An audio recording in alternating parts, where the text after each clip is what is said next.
Podcast. En contact avec Ipto.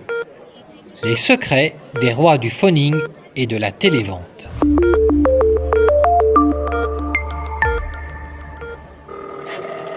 Le télémarketing est né dans les années 50 aux États-Unis. Dans le monde, des milliards d'appels sont émis tous les jours. Mais certains télévendeurs performent mieux que d'autres. Comment font-ils ? Quels sont leurs secrets ?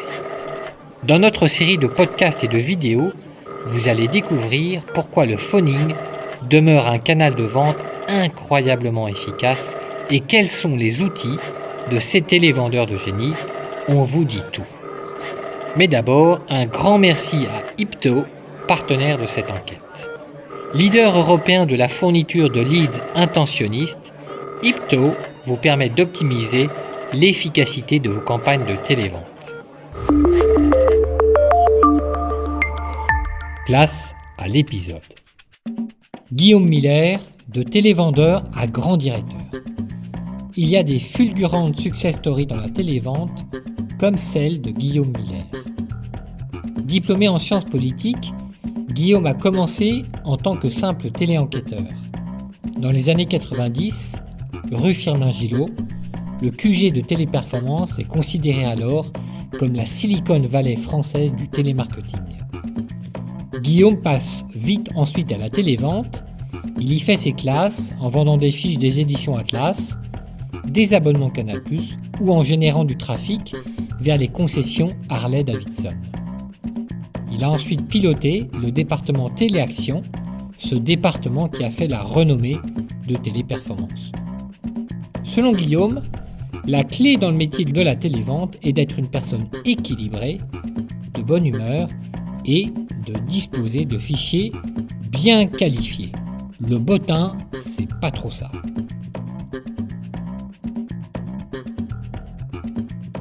« 1994-2024, les 30 Glorieuses. Depuis cette époque, les sociétés de télémarketing ont beaucoup évolué. Elles se sont professionnalisées et Guillaume, lui, a eu du flair. Il a évolué, travaillé pour les meilleurs prestataires dans ce métier, en France et dans le monde. Son expatriation en Moldavie a été particulièrement mémorable. Depuis 10 ans, Guillaume Miller dirige Seacom, une filiale de Majorel au Havre. Lorsqu'il y est arrivé, l'entreprise comptait 200 salariés et traversait une mauvaise passe. Désormais, Seacom en emploie presque 800, dont plus de 400 ont passé leur diplôme de téléconseiller ou de superviseur.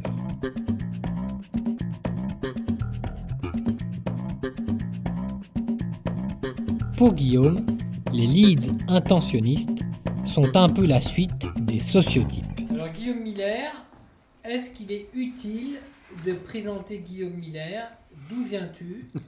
Es-tu tombé dans un centre d'appel comme Obélix ou Astérix dans la marmite avec la potion magique ?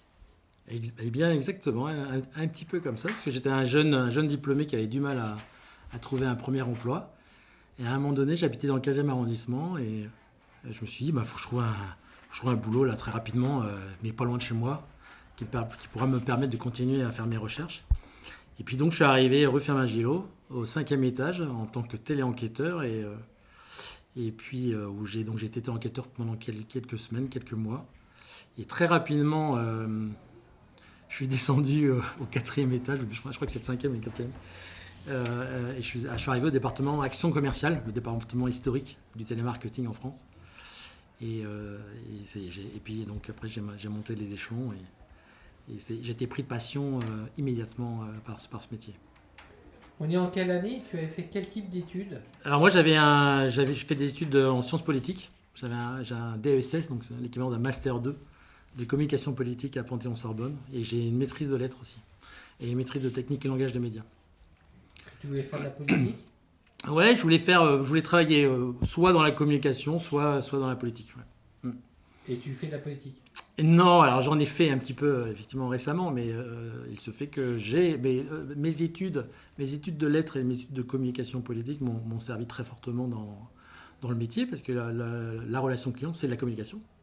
Et donc, je suis très fier à la fois que mes études, qui n'étaient pas forcément orientées vers ce métier-là, aient pu contribuer aussi à ma réussite dans ce métier-là.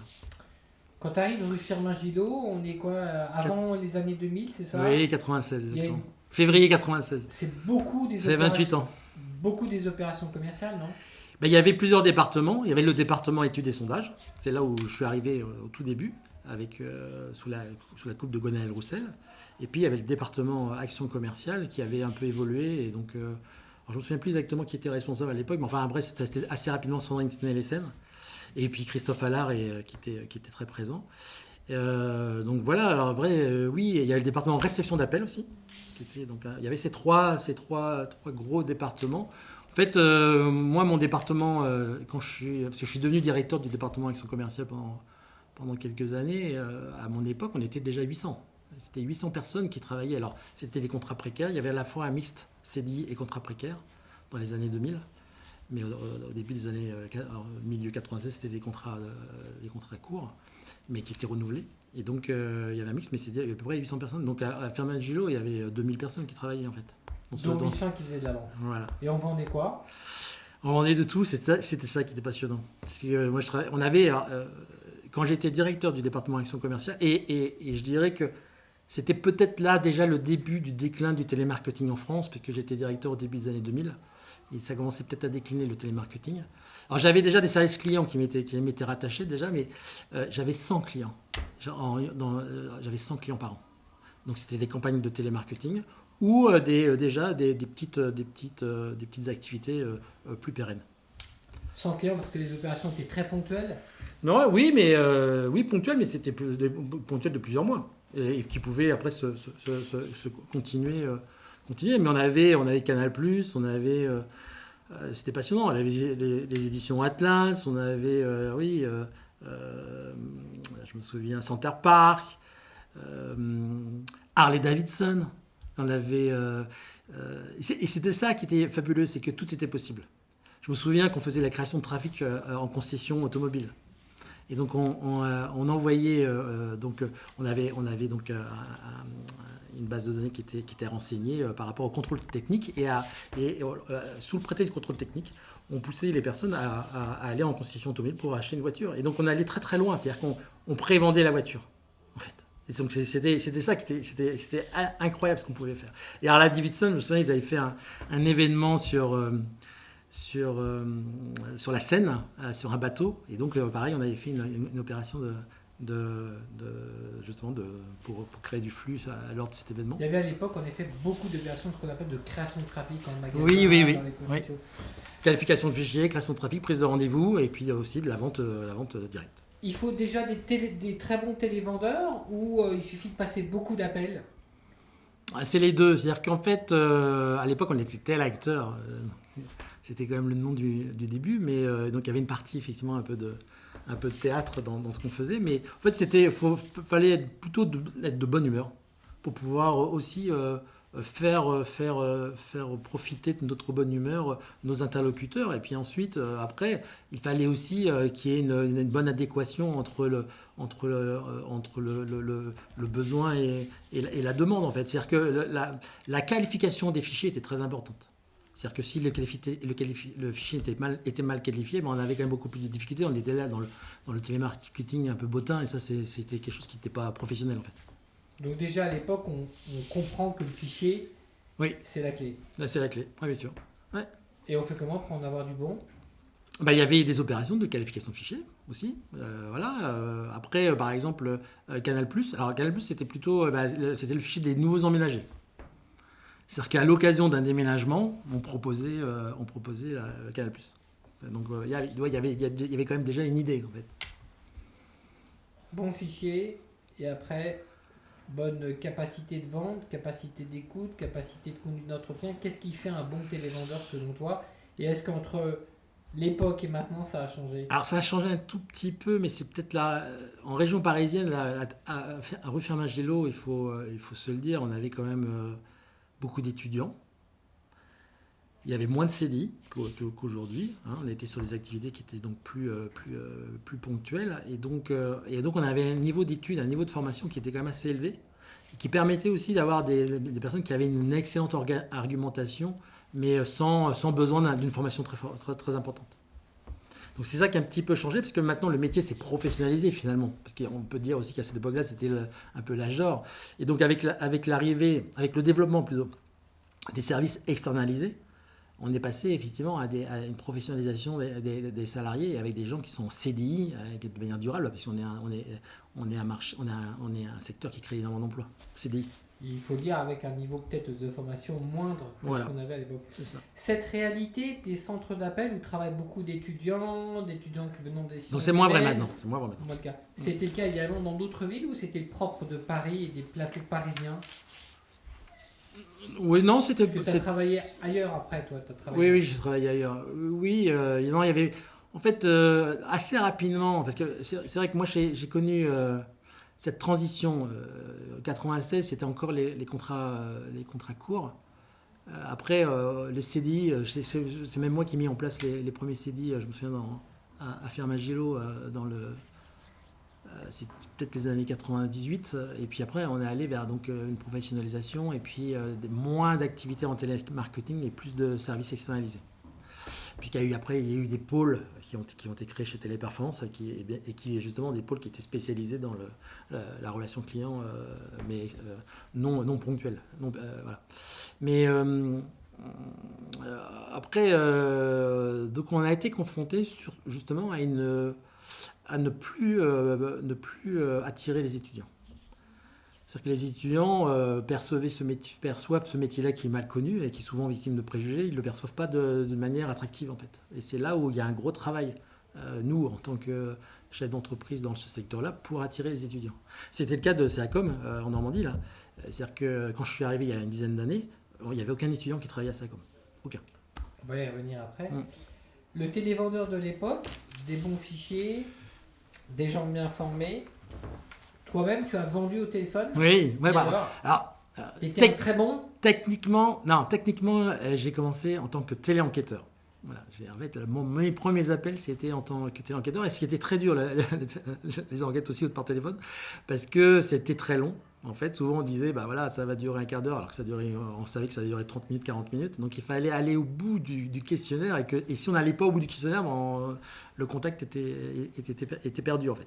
Donc c'est pour ça qu'il y avait pas mal de stress, mais c'était assez passionnant et c'était très amusant aussi. Et il fallait surtout pas influencer aussi les réponses, mais donc ça m'avait beaucoup plu. Il se fait que, pareil, assez rapidement, j'ai été un peu remarqué. En fait, je me débrouillais plutôt bien quand même en tant que téléenquêteur parce que, en fait, j'ai pris plaisir, moi, immédiatement. Donc, ça se voyait. Et donc, c'est pour ça que j'ai quitté ce département-là et je suis allé au département action commerciale qui était là vraiment du télémarketing. Et là, j'ai été amené à vendre aussi par téléphone.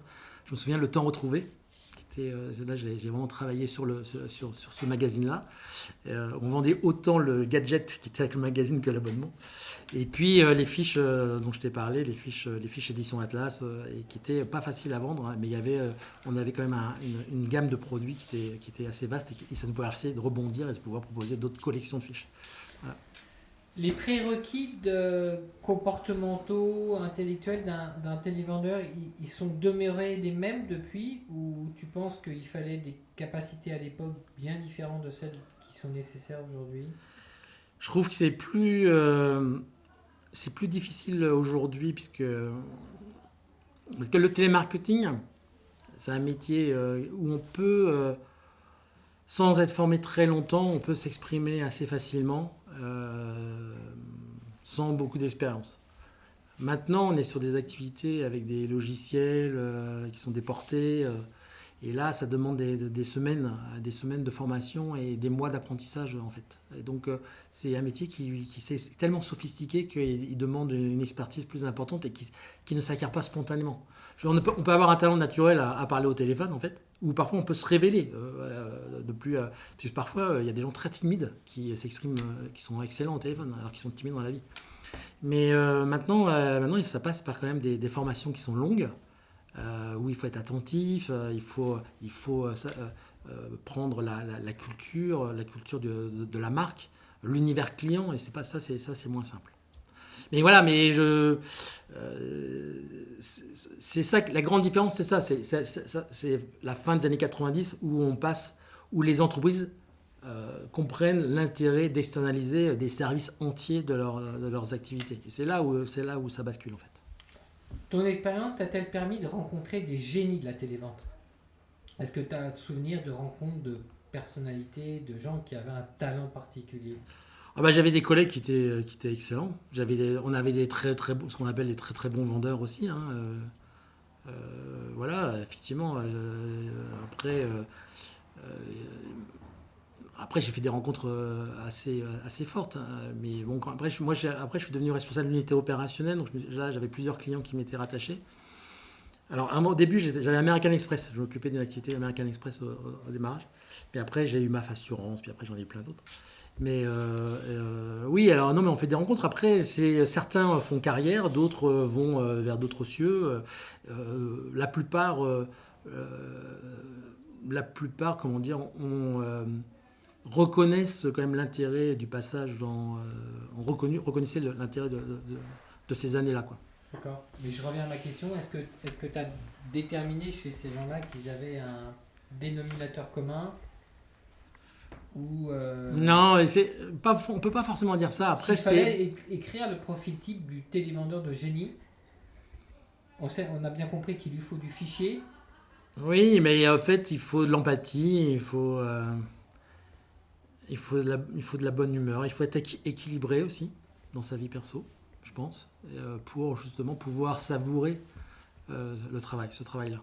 Et la performance, pour qu'elle soit homogène, il faut aussi travailler régulièrement. Oui, alors après, le management est très important. On parle des télévendeurs, mais les superviseurs, à cette époque-là, c'était essentiel. Alors, c'était souvent des étudiants comme nous qui avaient simplement qui avaient monté d'un grade.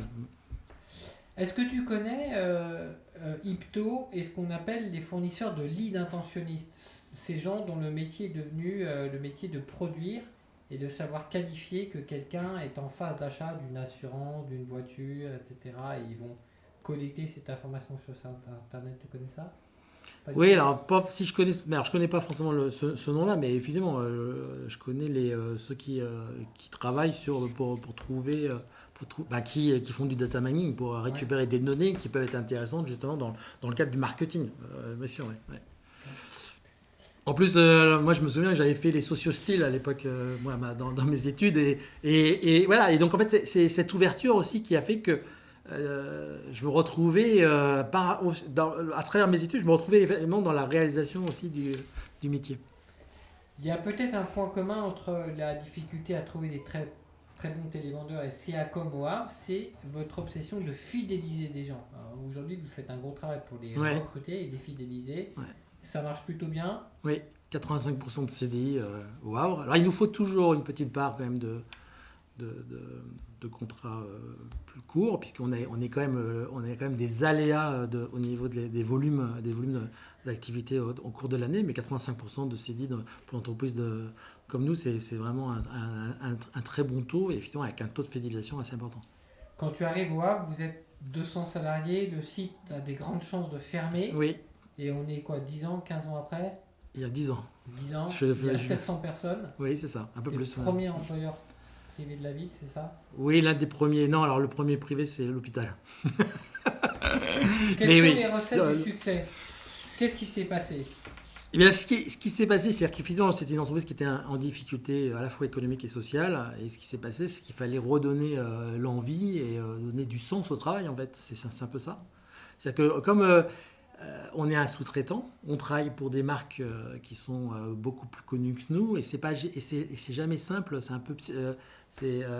un peu compliqué pour nos salariés parfois de travailler toute la journée pour une marque et de se dire, et donc souvent le salarié a tendance à oublier son employeur. Donc son employeur doit avoir aussi une forte personnalité s'il veut cultiver le sentiment d'appartenance. C'était ça, donc on a travaillé là-dessus en 2014 et 2015, on a mis des choses en place, on travaillé sur les réseaux sociaux, on a beaucoup communiqué sur nous, on a beaucoup communiqué en interne, on a revu la communication et on a fait beaucoup d'animations, beaucoup de choses qui font que quand on arrive à CACOM, on arrive dans une forme d'ambiance qui fait que ça nous donne envie de travailler. Et l'objectif, c'est que... Moi, c'est ce que je dis toujours, c'est que je peux bien entendu comprendre qu'un collaborateur reste un an ou deux chez nous et puis nous quitte. Ça, je dirais que c'est la vie, c'est comme ça. Mais ce que je veux, c'est que l'expérience Seacom, il la garde en lui et que lorsqu'il va dans une autre entreprise, il se dit bah oui, je suis passé par Seacom, mais voilà, ça a participé à ma construction personnelle. D'ailleurs, demain, il y en a une dizaine qui reviennent, qui sont partis ailleurs Ouais. et qui reviennent vous voir. Oui, ça arrive de temps en temps. Alors, on les reprend pas toujours, hein, je dis bien. Mais oui, bah oui, parce ça fait 17 ans que l'entreprise existe au Havre, et qu'on a triplé notre effectif là, sur les 8 dernières années, c'est pas anodin. Donc évidemment, il y en a qui sont partis, il y en a aussi qui sont partis dans les mauvaises années, les années un peu difficiles au moment de la crise de Seacom, et donc qui viennent à revenir, et puis d'autres aussi qui ont essayé ailleurs, et puis ils se rendent compte qu'en fait à Seacom c'est pas si mal, quoi, pour différentes raisons, hein. C'est-à-dire que c'est pas, il y a à la fois l'ambiance, mais aussi ils voient aussi que on dit toujours que on dit souvent que les salariés sont moins bien payés dans les centres d'appel, mais chez nous, on a un système aussi de rémunération qui fait que c'est aussi attractif. Et donc, quand on va voir ailleurs, on se rend compte que c'est pas forcément mieux et qu'on gagne pas forcément autant ailleurs qu'à Seacom. Donc on revient. Ouais.